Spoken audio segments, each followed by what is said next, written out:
여러분, 거북한 망상보다 거룩한 상상을 하라.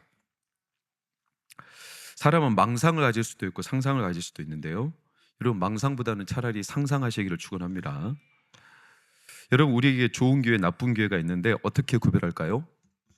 올해 2025년도에도 여러 기회가 올 텐데, 좋은 기회, 나쁜 기회. 자, 드디어 올해 취업이 대거 열렸다.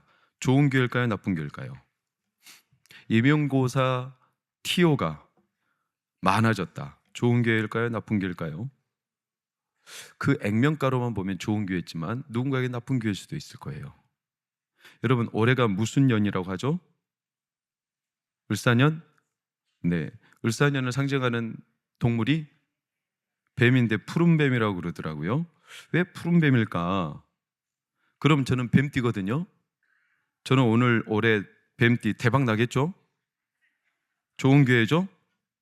우리나라 사람들은 다 대박 나지 않을까요? 왜? 우리나라 사람들은 뱀이라면 사족을 못 쓰잖아요. 여러분들 좋아하는 찬송가 뱀이다.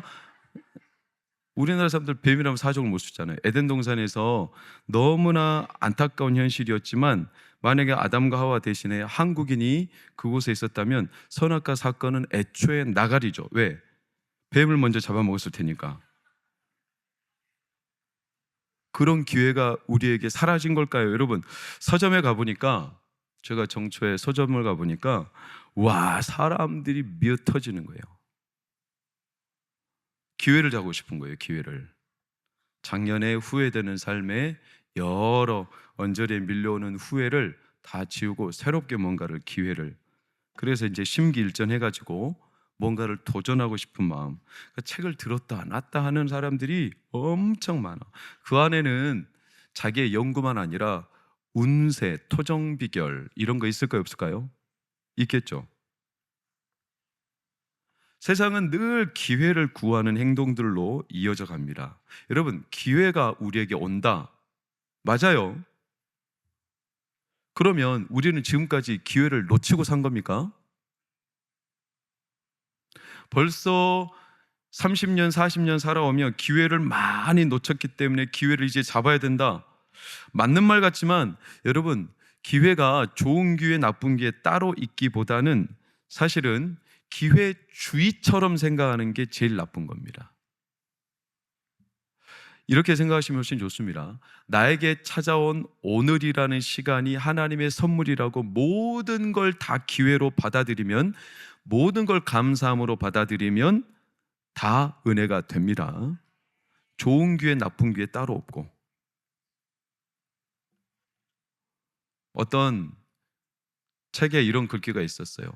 사람에게 세 가지 소중한 금이 있대요. 첫 번째는 황금, 두 번째는 소금, 세 번째는 지금. 그러니까 이 세 번째 지금은 우리가 기회로 여기지 않고 그냥 나가리처럼 생각하고, 또 새로운 한 해가 오면 좋은 기회 잡아야지 이렇게 생각하는 사람들이 제법 많은데, 기회주의는 결코 우리에게 유익될 수 없어요. 여러분, 그냥 하나님이 주신 모든 것들이 선함에 감사함으로 받으면 버릴 것이 없나니, 이 사실을 믿으시기를 축원합니다. 그러니까 특별한 기회가 있어서 사람이 성공한다, 이거 일부는 맞아요. 그런데 그렇게 특별한 기회를 맞이하는 사람이 과연 몇이나 되겠어요, 우리 가운데. 로또에 맞는다든지, 또는 인생에 남들에게 찾아오지 않은 여러 인연, 수많은 사람들 가운데 그 사람만 독특한 인연을 맺어가지고 인생에 굉장히 파란만장한 삶이 포문이 열린다든지, 이런 특별한 기회 몇 명이나 있겠어요. 그런데 우리는 기회하면 자꾸 특별한 기회를 원한다는 거죠. 특별한 은혜, 특별한 순간. 그래서 나머지 평범한 것들은 다 기회가 아닌 것처럼 그냥 지나가는 일들이 너무나 많아요. 이 특별한 기회를 놓칠까 봐서 불안해하는 사람들이 자꾸 뭔가를 못 잡았다고 후회하는 거예요. 그래서 망상이 생기는 거죠. 진짜 기회를 놓친 거냐? 여러분, 에서라는 사람에 대해서 히브리서 12장 16절에 이렇게 말해놨어요. 에서는 어떤 사람이다? 망령. 이 자체가 뭐냐면 에서가 망상에 사로잡혀 있다. 어떤 기회를 잡아가지고 자기가 뭔가를 이룰 수 있다는 이런 망상. 그러니까 자기에게 현재 있는 이 너무나 소중한 장자권을 한순간에 팔아넘기는 이 행동은 이 망상에서 온 거예요. 여러분, 망상이라는 단어가 이치에 어그러진 생각이라는 거예요. 병적인 원인이든 어떤 다른 원인이든 간에 불합리한 주관적인 신념, 그러니까 이유는 뭔지는 모르지만 내가 뭐 상처를 받거나 또는 내가 어떤 불길한 일들을 당한 사람들은 마음이 쪼그라들어서 하나의 어떤 이 피해의식, 피해망상, 이런 망상이 생겨가지고 자꾸 이치에 어그러진 판단을 한다는 거죠. 평범하게 나에게 주어진 모든 일상을 감사함으로 그 시간을 하나님 앞에 내가 소중하게 살기보다는 피해망상 때문에 이걸 내가 놓쳤어, 이래서 내가 손해봤어, 다음에는 절대로 이렇게 내가 망치지 않을 거야, 이런 반작용 때문에 자꾸 사람이 악순환되는 레파토리 안에 갇힌다는 거예요. 이 망상 에서는 그런 망령에 잡혔어요. 성경에 망상에 잡힌 또 다른 인물이 있는데 사울왕이에요. 사울왕은 누구를 죽이려고 덤볐냐면 다윗을 죽이기 위해. 다윗만 보면 자기가 저놈 때문에 인생이 꼬인다라는 망상. 아니, 지금 지가 왕인데, 지가 이스라엘 온 전역의 왕인데, 아니 다윗 한 사람을 못 죽여서 자기 인생에 꼬였다고 생각하는 게, 이게 상식적인 생각이 얼마나 지대한 망상, 피해 망상. 다윗은 만만, 나는 천천. 저놈이 나라 외에 받을 게 뭐가 있겠느냐? 아니, 누가 생각해도 다윗이 지금 왕이라고 말하지 않아요. 여러분 같으면 어떻게 하겠어요? 여러분이 CEO인데, 여러분이 어떤 가게를 운영하는데 여러분 주변에 여러분 부하가, 여러분 동업자가 일을 나보다 10배, 100배 잘해. 그러면 저놈이 나보다 인정받으니까 쫓아낼 거예요? 저놈은 활용할 거예요? 말만 좋죠? 잘 안 그래요. 나보다 실력 좋잖아요. 나보다 뭘 잘하잖아요. 일단 당장은 내 시선이 뺏긴다라는 이 마음의 피해망상. 우리 목사님들도 그래서 주의해야 돼요. 목사님들도요, 인정욕구가 있어요. 저도 부교육자 생활을 해봤고 저도 여전히 목회를 하고 있기 때문에 목사님들은 항상 설교에 대한 인정욕구가 있어요. 그래서 누가 더 설교를 잘하냐? 아니, 어떻게 잘했냐? 칭찬해주고 박수 쳐주기보다는 견제. 근데 우리 목사님들은 그런 사람은 많이 없더라고요. 자칫 잘못하면 다 그냥 욕심도 없이 다 그냥 하향 평준화될까 봐 제가 두렵긴 한데, 욕심 부리면서 막 남을 제끼려고 이런 사람은 우리 목사님들은 없어요. 근데 굉장히 많아요. 솔직히 목사님들 사이에서도 누군가를 견제해서 어떻게든 끌어내리려고 저 사람이 내 앞길을 가로막는다는 이런 망상. 오늘 성경에 또 다른 망상에 잡힌 인물 헤롯, 14절 15절을 보니까 헤롯이 예수님의 소문을 듣더니 망상이 막 일어나요. 그래서 헤롯이 이 예수님을 보고 누구라고 하죠? 세례 요한. 사람들은 누구? 엘리야. 어떤 사람들은 누구? 선지자, 옛 선지자 중에 하나. 그러면서 세례 요한이 살아났다, 엘리야가 살아났다, 선지자가 살아났다. 자, 질문 드려요, 여러분. 세례 요한이 살아났다, 엘리야가 살아났다, 좋은 거예요, 나쁜 거예요? 예수님이 부활했다, 좋은 거예요, 나쁜 거예요? 위대한 선지자가 부활했다, 좋은 거예요, 나쁜 거예요? 좋은 거죠. 근데 왜 헤롯은 두려워할까요? 아니, 예수님이 부활했다, 세례 요한이 부활했다, 선지자 중에 한 사람이 부활했다, 엘리야 같은 불의 선지자가 이 땅에 다시 부활했다. 그들에게 복이에요, 저주예요? 복이죠. 근데 왜 두려워할까요? 누군가에겐 이게 피해 망상, 불길한 나쁜 징조. 어떤 사람들에게? 원수된 사람들에게는. 여러분, 예수님의 부활이 모두에게 기쁨이 아니었던 거 아세요? 그럼 누구에게는 불길함일까요? 예수님을 찌른 자들에게는 나쁜 소식이죠. 원수된 자들. 헤롯을 보니까 14절 16절 세례 요한이 살아났다. 왜 헤롯에겐 두려움이냐? 그 아래 빨간색 시작. 어떻게 했기 때문에? 목을 뱄어요. 누가? 헤롯이 세례 요한의 목을 베버렸어요. 그때부터 세례 요한의 능력, 예수님을 통해서 보게 되는 그 능력은 결코 반가움이 아니에요. 두려움이에요. 공포죠. 늘 마음이 찝찝해. 늘 마음 밑바닥에 그때 그 사건 때문에 내 안에 지울 수 없는 망상이 생겼어요. 마치 쌀가마니처럼 쌀가마니를 푹 찌르면 쌀이 후루룩 떨어지는 것처럼. 자, 찔렀는데 후루룩 떨어진다는 것은 그 안에 뭐가 가득 찼다는 거죠? 맞아요. 쌀이 가득 찼다는 거죠. 헤롯을 푹 찔렀는데 공포심이 후루룩 쏟아진다. 그 안에 뭐가 가득 찼다는 거죠? 공포가 가득 찼다는 거예요. 여러분의 마음을 푹 찔렀는데 마음에 불안이 후루룩 떨어진다. 여러분 마음에 뭐가 가득 찼다는 거죠? 불안이 가득 찼다는 거죠. 그러니까 헤롯은 지금 불안, 두려움, 망상, 세례 요한이 살았다. 다 기뻐해야 될 일인데, 아니 그 위대한 선지자가 다시 살았다. 너무나 축하할 일인데 이게 두려워, 불안해, 너무나 마음에 공포심이 밀려와. 왜? 자기가 목을 뱉거든. 그때부터 찝찝해. 뭔가 모르게 마음에 온갖 망상. 그래서 그 망상을 건드리는 순간 후두둑 쏟아져 나와요. 헤롯이 그럼 왜 그렇게 했냐?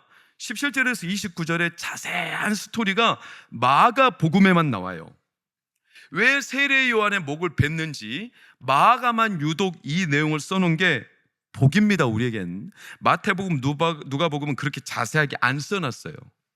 근데 마가라는 사람 자신도 실패했다가 바울을 떠났다가 한때는 패배자였다가 다시 회복한 사람이라서 그런지 모르지만 이 내용을 자세하게 써놓고 우리에게 우리 안에 망상 같은, 헤롯 같은 망상이 있다면 이걸 끄집어내도록 마가가 이걸 자세하게 기록한 거예요. 그러니까 굉장히 복된 본문이죠. 여러분 25년 새해를 시작하고 오늘 첫 단추 금요철야를 드리는데 여러분 안에 여전히 찌르면 후두둑 떨어지는 두려움, 불안, 피해, 망상, 여러 내 안에 온갖 잡다한 것들이 아직까지 여러분 마음속에 있다면 오늘 그 망상과 같은 그림자들이 싹 다 지워지기를 축복합니다. 헤롯이 왜 이 망상에 잡혔냐? 찬찬히 들어보면 내용이 쉽습니다. 17절 볼까요?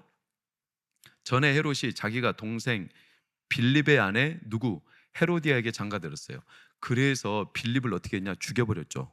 그러니까 동생을 죽여서 동생의 아내를 자기가 차지했어. 굉장히 나쁜 놈이죠. 그러니까 자기의 성공 출세를 위해서, 그래서 여자를 위하여, 그러니까 헤로디아가 세례 요한을 되게 눈의 가시처럼 여겼습니다. 그래서 아내 헤로디아를 위해서라도 눈에 보기 좋으라고 옥에 가뒀어. 그러니까 헤로디아는 사실 이 요한이 너무나 싫어. 18절 19절에 그 이유가 나오죠. 요한이 동생의 아내를 취한 것이 옳지 않다고 책망을 늘 해댔어. 그러니까 헤로디아가 요한이 원수인 거죠. 헤로디아도 요한이 원수예요. 그러니까 요한이 살아난 게 헤롯도 너무나 큰 망상이지만 헤로디아도 이게 반갑지 않은 일이에요. 물론 세례 요한이 살아난 건 아닙니다. 예수님의 능력이 소문이 퍼지자 사람들이 세례 요한처럼 생각한 것뿐이죠. 그래서 헤로디아가 이 세례 요한을 죽이려고 여러 번 시도했어요. 근데 못했죠. 왠지 아세요? 20절에 이유가 나와요.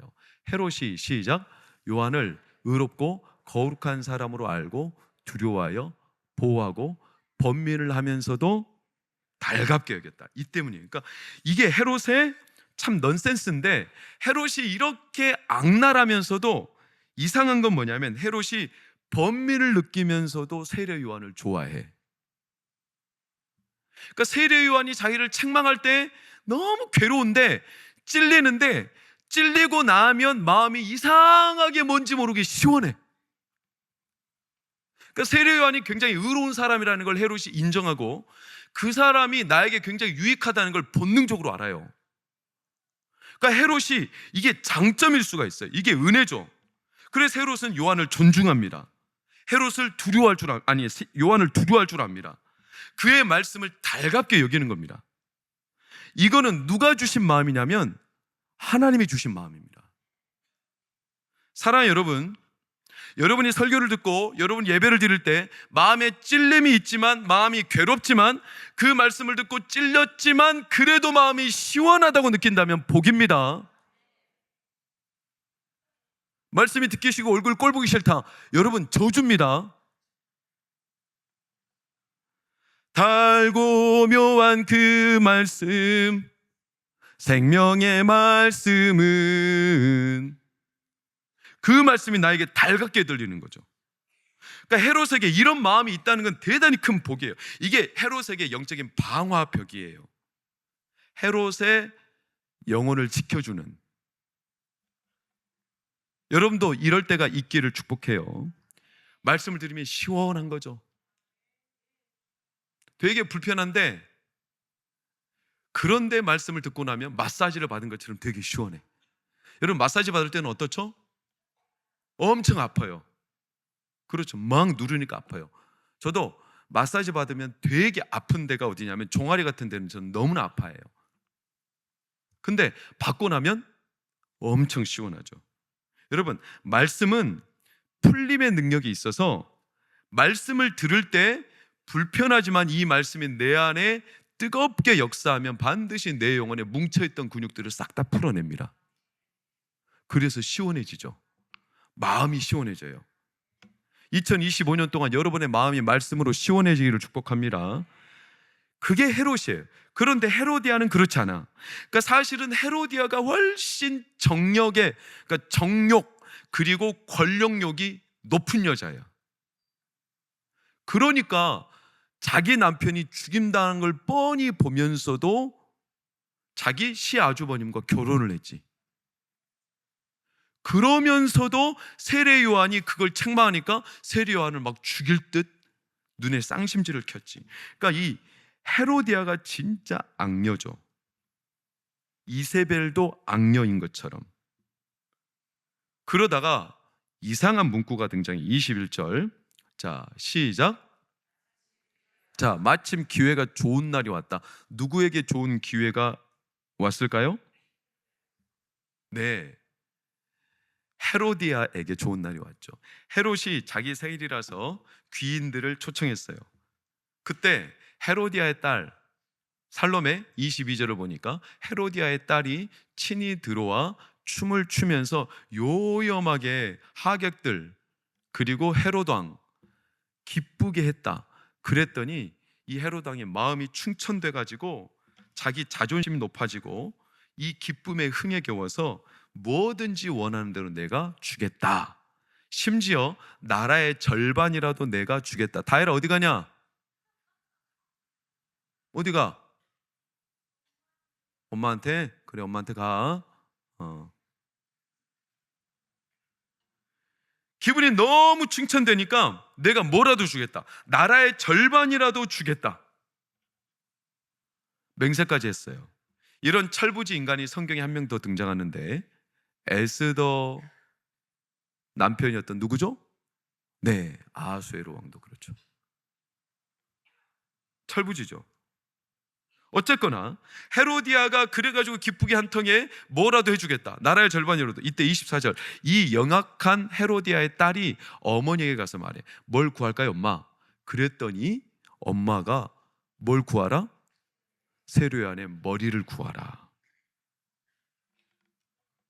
특히 어디에 얹어서? 소반에 얹어서. 25절 소반에 얹어서 급히 들어가. 그러니까 급히 들어갔다는 것은 헤로당이 지금 기분이 너무 좋으니까 지금 말 바꾸기 전에 빨리 들어가서 세례 요한의 머리를, 그것도 어디다가? 소반에 담아다. 이게 참 이상한 거예요. 사이코매틱하죠. 아니 죽이면 죽였지, 교수형이면 교수형이지, 소반에는 왜 담어? 소반이 뭐죠? 쟁반이죠. 옛날 때는 왕궁에 이렇게 유럽식으로 보면 이렇게 뚜껑 덮어가지고 쟁반으로 가져오죠. 쟁반에다 뭐를 담아다가? 머리를. 이게 뭔 의미예요 도대체? 자, 지금부터 심약하신 분들은 눈 감으세요. 자, 쟁반에 담겨진 머리를 보여드리겠습니다. 시작. 이게 수비드죠, 수비드. 아이슬란드 최고급 요리.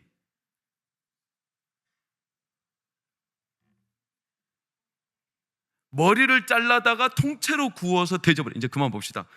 기계스러워. 최고급 요리. 그러니까 그 사람들한테는 이게 최고급 요리인 거예요. 왜 소반에 담아다가 주냐? 헤로디아와 그 딸에게는 세례 요한의 머리가 자기 인생의 최고의 요리인 거예요. 얹혔던 게 쑥 내려가는 요리인 거예요. 어떻게 보면 미친 거죠. 망상이죠. 뭐에 잡혀있죠. 지금 세례 요한 때문에 헤롯은 마음이 찔리면서도 늘 마음의 시원함을 받아가지고 그 말씀을 들을 때마다 아프지만 달갑게 들었다. 이게 하나님의 은혜인데, 헤로디아가 그 헤롯의 옆에서 어떻게 마음을 조장하냐면 망상을 더 부추기는 거예요. 마치 피해받은 것처럼, 마치 저놈 때문에 내 인생이 꼬이는 것처럼, 저놈만 사라지면 내 인생이 펴질 것처럼, 이 일만 해결되면 내가 모든 게 다 사라질 것처럼, 이 망상. 그러니까 세례 요한의 머리가 최고급 요리인 거죠. 여러분 안에, 제 안에 혹시라도 어떤 피해, 상처, 울분, 원망, 분노, 분열, 수많은 마음의 원통함이 내 안에 지워지지 않으면 이게 망상 덩어리가 돼서 이상하게 특별한 무언가를 계속 요구하게 됩니다. 저는 우리나라 대한민국이 얼른 망상에서 사로잡히기를 축복합니다. 우리나라가 지금 뭔가 모를 망상이 있어요. 제가 요즘에 이제 대통령 지금 막 영장 청구하고 난리가 났죠. 그래서 오늘은 이제 공수처에서 포기하고 돌아갔는데, 제가 그 앞에 사진을 좀 보다가 너무나 이런 말까지 써놔야 될 정도로, 한번 봐봐, 이런 말이 써 있더라고. 줄리아 명시나 머리를 내놔라. 내놓지 않아도 구워서 먹으리. 누굴까요? 김건희 여사를 말하는 거예요. 김건희 여사 머리를 내놓으라는 거예요. 이걸 공공연하게. 아니 이거 망상 아니에요? 굳이 이런 말까지 해야 돼? 아니 그래도 한 나라의 대통령의 아내를, 영부인을 머리를 내놔? 뭐에 잡혀 있는 거예요 지금?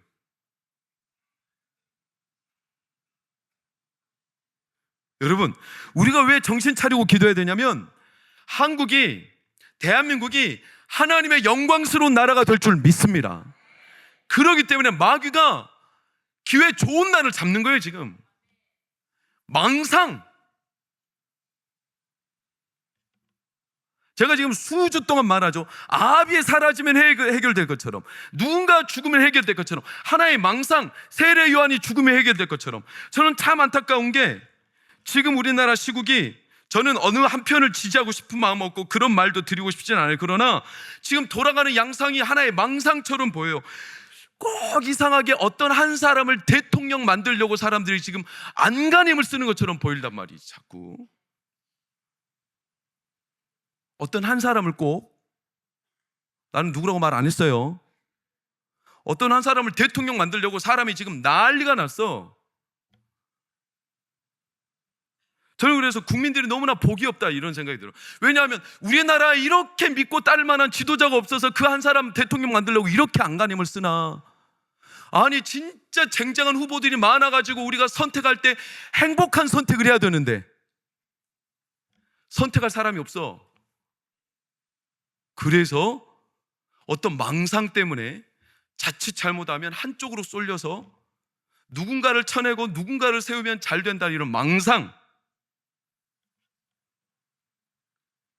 여러분, 세례 요한의 망상, 세례 요한에 대한 헤롯의 망상, 헤로디아의 망상, 소반에 얹어 자기 최고의 별미인 것처럼 너무나 심각한 망상이죠. 이 헤로디아 때문에 헤롯이 더 망상이 부추겨진 거예요. 그러니까 기회가 좋다는 건 누구 기회를 말하냐면 헤로디아의 기회가 좋은 날이었죠. 더 나아가서 나중에 보겠지만 이게 누구에게 기회가 좋은 거냐면 마귀에게 기회가 좋은 거예요. 헤롯은 어땠을까요? 26절 볼까요? 이렇게 말을 뱉어놓고 심히 근심했어요. 그러니까 자기가 맹세했죠. 많은 사람들 앞에서 맹세했기 때문에 자기 권위가 있어. 이게 실추돼. 말을 내뱉었다가 그대로 못 지키면 이게 자기 권위가 무너지는 거 아니겠어요? 그러니까 헤롯은 내뱉은 말은 있고 남자로서만 아니라 왕으로서 자존심도 유지해야 될 체신과 신분도 있기 때문에 이것을 자기가 바꿀 수가 없는 거예요. 다시 되물릴 수가 없어요.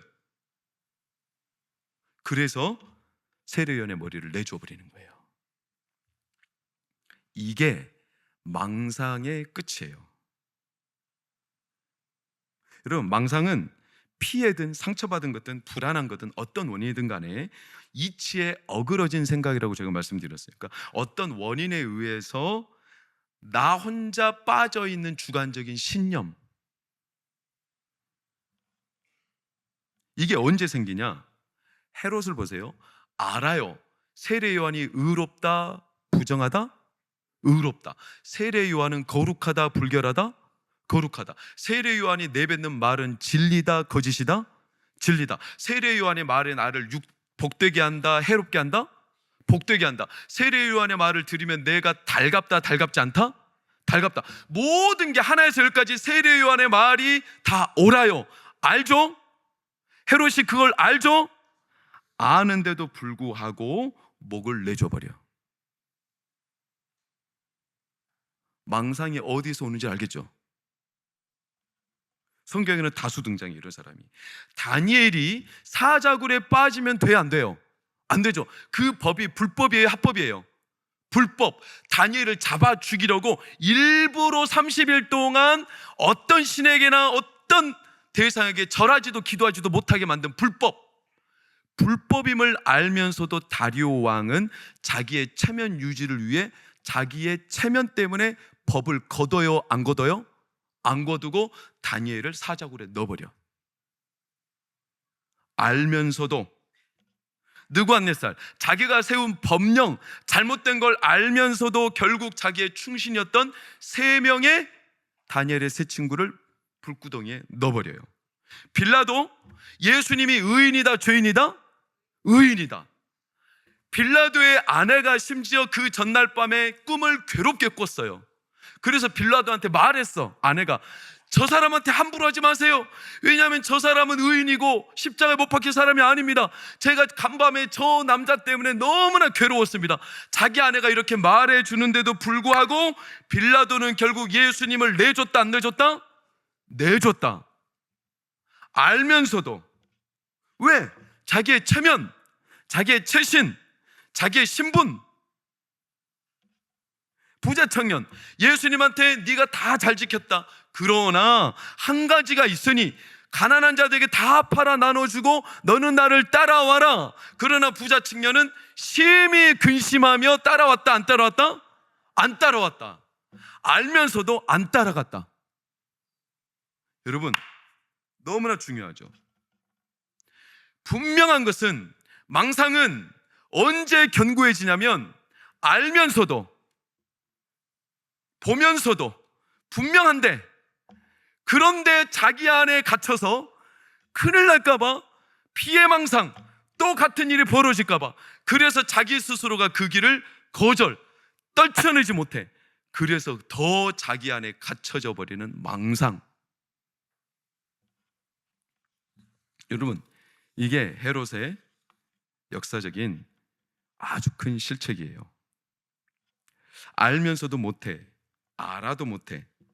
번뇌 중에 달가운 말씀인데도 불구하고 그 시원함을 느끼는 세례 요한의 말씀보다 자기의 현재 처신에 너무 많은 괴로움, 불안함, 두려움, 그래서 결국 알면서도 선택을 못해. 그래서 자기 안에 더 갇혀버리는 이 망상. 여러분 어때요?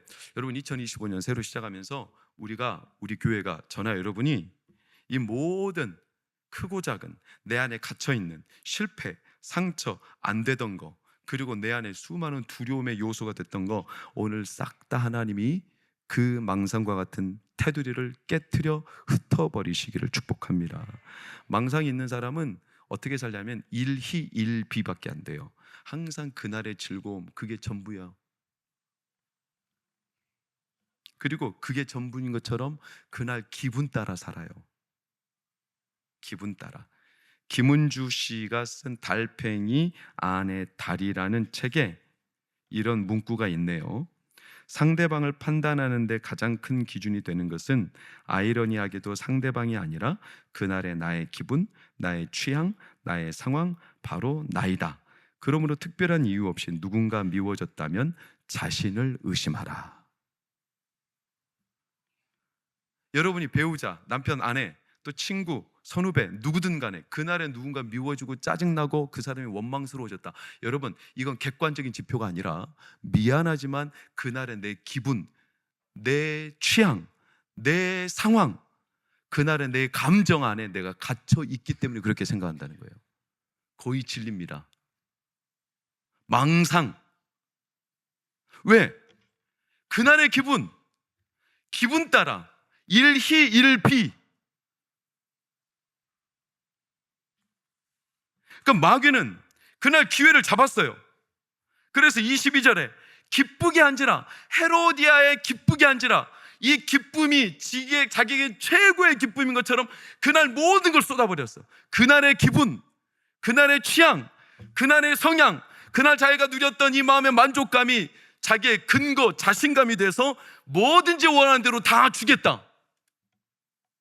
근데 세례요한의 머리, 근심하면서도 그날의 기분, 그날의 상황, 그날의 취향, 그날의 자기의 감정 따라 그걸 선택해버려. 그래서 갇혀. 여러분, 진짜 예수님을 잘 믿는 사람은 예수님이 아니라고 하면 내 감정 털어버리고 주께로 돌아가야 합니다. 여러분, 감정이 여러분의 주인이 아니에요. 기분이 여러분의 주인이 되면 안 돼요. 내가 불쾌하다고 불쾌함이 내 기분이 주인이 되면 안 되는 거예요. 여러분, 예수님이 주인이시죠. 하나님이 주인이시죠. 성령님이 내 마음의 주인이시죠. 그분이 주인이셔야죠. 그분이 나에게 그만하라 하면 그만해야죠. 사과하라면 사과해야죠. 용서하라면 용서해야죠. 근데 말씀은 들었는데, 용서해야 되는데, 사과해야 되는데, 내가 기분이 나빠도 하나님 말씀을 일단 믿고 내 마음을 딱 내려놓고 하나님의 주인 되도록 따라가야 되는데, 자기 기분, 자기 상황, 자기 취향, 자기 성향 따라 그냥 가버려. 그래서 헤롯처럼 잘못된 선택을 해. 그래서 망상, 마귀는 고단수예요. 우리의 영혼을 어떻게 갉아먹냐면 기분 탓으로 해. 기분 탓으로. 그날 기분이 나빴다는 거예요. 내가 그날 이럴 수밖에 없었다고 감정 탓하는 거예요. 이 헤롯의 망상은 마귀가 날 잡은 거죠. 여러분, 마귀는 우는 사자와 같아서, 사자는 얘들아, 사자는 목을 으앙 하고 물면 놔줘 안 놔줘? 안 놔줘. 사자가 무는 거 봤어? 안 봤어? 오늘 꼭 집에 가서 엄마한테 보여달라고 그래. 아멘까지는 안 해도 되는데 뭔 아멘이야. 동물왕국 봐봐. 사자는요 순식간에 목덜미 숨통을 물거든요. 안 놔줘요. 여러분, 마귀는요 우는 사자와 같아요. 마귀는요 그날의 기분을 한번 딱 물면요 안 놔줘요. 계속 우울하게 만듭니다. 계속 기분 토라지게 만듭니다. 그래서 피해 망상. 마귀의 목적은 딱 한 가지예요. 왜 이렇게 헤롯 가문을 여기까지 몰고 갈까? 예수님이 능력을 나타내시자 헤롯이 그 능력을 보며 세례 요한이 살아났다 하면서 예수님에 대한 시선이 주목됐는데, 놀라운 한 구절을 봐야 돼. 14절 볼까요? 14절 빨간색 시작. 이걸 마귀가 싫어하는 거예요. 예수의 이름이 드러나는 걸 싫어해요. 이것 때문에 그래요. 예수의 이름이 드러나면 큰일 나거든. 그러니까 헤롯을 망상으로 사로잡아 버리는 거예요. 여러분, 놀라운 건 제자들도 나중에 마귀가 물어버립니다.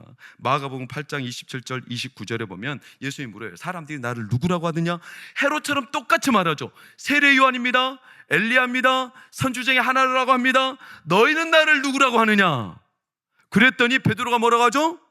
주는 그리스도시요 살아계신 하나님의 아들입니다 라고 고백을 했는데, 예수님이 이 고백을 듣고 십자가에 못 박힐 것을 예고하자 베드로가 뭐라고 하죠?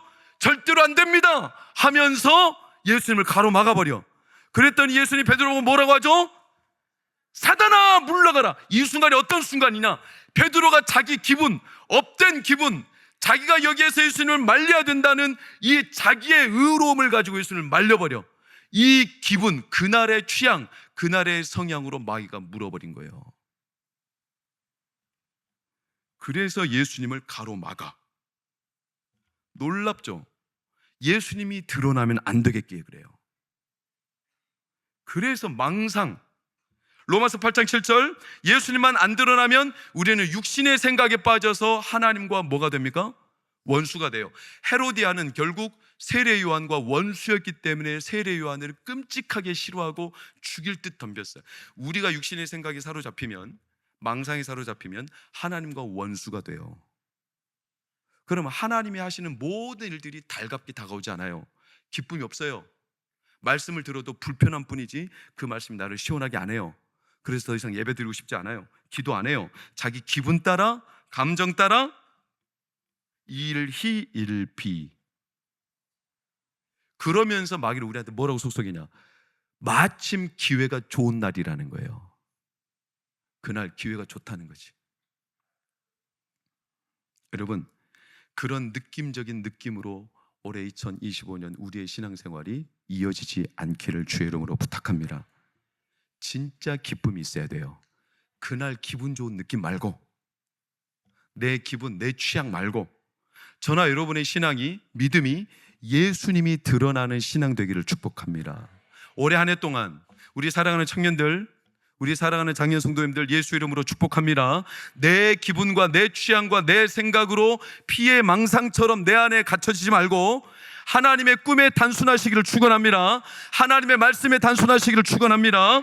하나님이 내 삶의 기쁨으로 확실하게 메꾸어 주시기를 축원합니다. 느낌적인 느낌이 아니라 저나 여러분의 마음에 진짜 하나님이 주시는 이기지 못하는 기쁨이 있기를 축복합니다. 있습니까?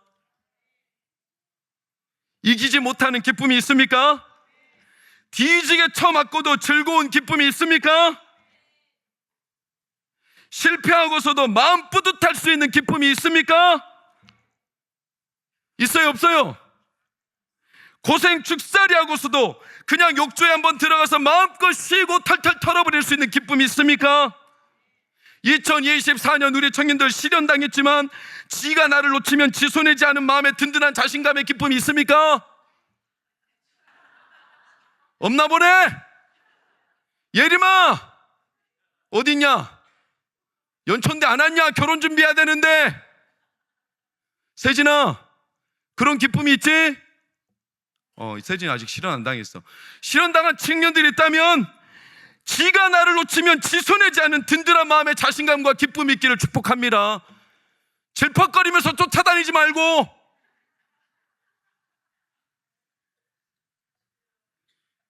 재수 삼수를 해도 우리 고등부 뭐요? 나 순간 지금 고등부 네, 재수 삼수를 해도 나에게 올해 재수 삼수가 있을지라도 내년이라는 시간을 내게 하나님이 더 주셨다는 하나님 백 믿고 달려갈 기쁨이 있기를 축복합니다. 화이팅이요? 그래요. 여러분 솔직해집시다. 그런 확신이나 그런 거룩한 상상 없이 이 세상을 어떻게 살려고 그래요? 망상에 사로잡히기 쉬운 날들인데. 성도의 힘은 진짜 기쁨에서 오는 거지 그날의 기쁨이 아니에요. 그날 기분 좋은 느낌이 아니에요. 성도의 기쁨은 그날 아무리 질척거리고 아무리 상황이 안 좋아도 내 안에 빼앗기지 못하는 기쁨, 내 안에 이기지 못하는 기쁨, 내 안에 부정할 수 없는 기쁨, 당당함, 이 기쁨이 우리 안에 살아나기를 축원합니다. 돈도 없고 스펙도 배경도 없고 어디 막노동판이나 굴러다니다가 은혜 극가급 받아가지고 총신대 신대원 들어가서 이제 하나님 영광 위에 일하겠다고 밤낮 교회에서 자고 먹고 주일엔 사역, 주중에는 산기도, 도서관 양복도 한 벌로 버티고 그나마 겨울 양복으로 여름에도 틸틸 버티면서 아무것도 없이 그렇게 살던 놈이 느닷없이 장인어른 찾아가가지고 결혼하겠습니다. 너 가진 게 뭐냐? 어떻게 살 거냐? 하나님이 해주실 겁니다. 내 놈 집은 있느냐? 하나님이 해주실 겁니다. 내 딸 고생시키려고 유학 갈 자금이나 있냐? 하나님이 해주실 겁니다. 도대체 뭐라고 그러든가요? 그놈의 새끼가 몰라. 뭣도 없는 놈이 한 가지 분명한 건 그놈이 날 하나님으로 생각한다는 거야. 이제 장인이 고민하겠지 라고 나는 패스해버렸고, 공 받은 사람의 고민이고 패스할 건지 슛할 건지는 그 사람의 고민이고, 저는 그렇게 결혼했어요.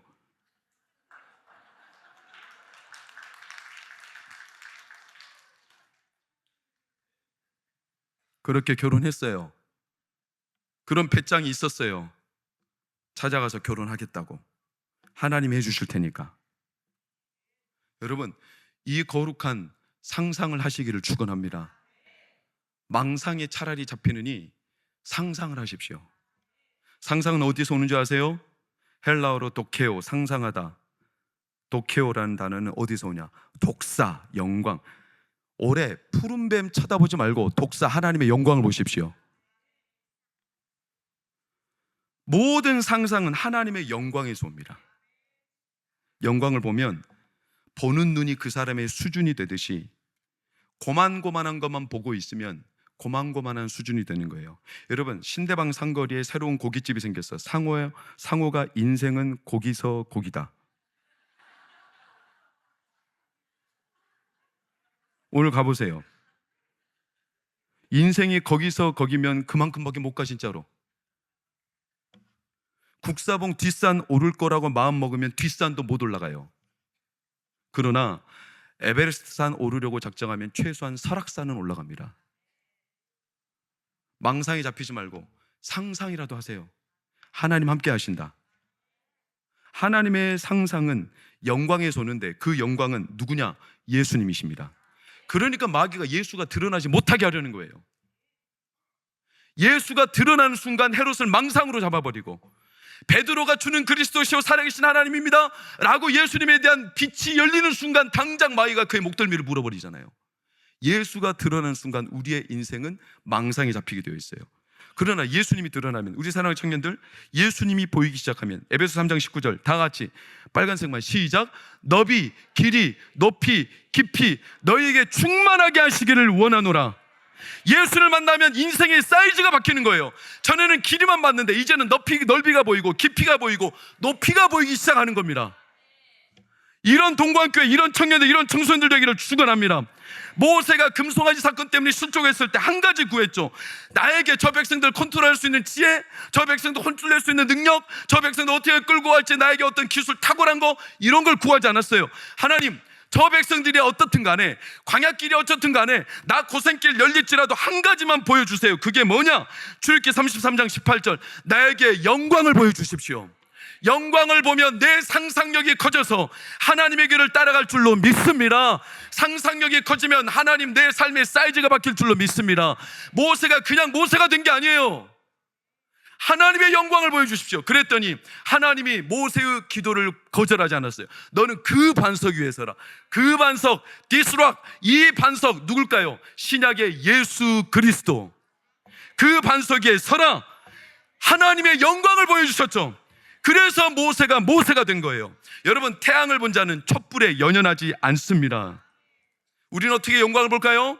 마지막 요한복음 1장 14절 시작. 말씀이 육신이 되어 우리 가운데 거하심에 우리가 그의 영광을 보니 아버지의 독생자의 영광이요 은혜와 진리가 충만하더라. 할렐루야. 올해 말씀을 통해 하나님의 영광이 여러분에게 임하기를 축원합니다. 우리의 자녀들에게 임하기를 축복합니다. 너희들 아멘 크게 해야지. 4명에게 임하기를 축복합니다. 두 손 들고 아멘 해야지. 임하기를 축복합니다. 우리 청년들에게 하나님의 영광 임하기를 축원합니다. 영광을 보면 상상력이 일어나요. 그럼 인생의 사이즈가 바뀌어요. 어차피 세상 사는 거 망상에 사로잡히기 쉬운 이때 나라도 교회도 우리 삶도 여러분 망상이 아니라 하나님의 영광으로 우리 나라를 덮어주시고 우리 교회를 덮어주시고 우리 자녀들 덮어주시고 그래서 하나님의 상상이 활개를 채워서 2025년 정말로 말로만 하나님의 꿈이 아니라 하늘로부터 우리 가운데 부어주시는 진짜 하나님의 꿈이 우리의 교회를 향한 하나님의 꿈이 저나 여러분의 삶에 넓이와 깊이와 높이와 그 부피가 마음껏 충만하게 느껴질 하나님의 꿈이 이루어지기를 예수 이름으로 축복합니다.